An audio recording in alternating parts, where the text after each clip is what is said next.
నిజమైన మతం మీ ఆత్మ కోరే వాటిని తీరుస్తుంది.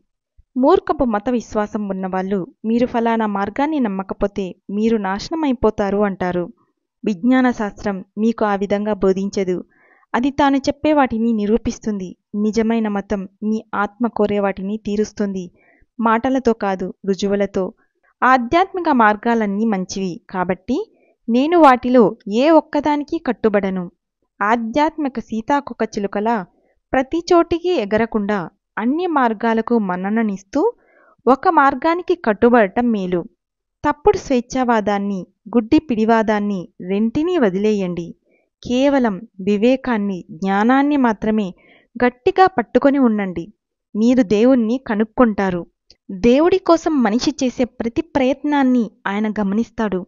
అయినప్పటికీ దేవుణ్ణి కనుక్కోవడంలో నిరూపితమైన శాస్త్రీయ మార్గాన్ని అనుసరించకపోతే అతడి పురోగమనాన్ని ఎడ్లబండి మీద ప్రయాణంతో పోల్చవచ్చు. మనఃపూర్వకంగా అన్వేషించే వాళ్ళు ఏ మార్గాన్ని అనుసరించినప్పటికీ కొంత సాక్షాత్కారం పొందుతారు. కానీ కేవలం గుడ్డి నమ్మకం, మొక్కుబడి ప్రార్థనలతో ఈశ్వరుణ్ణి చేరుకోవడానికి అనేక జన్మలు పట్టవచ్చు. Thank you.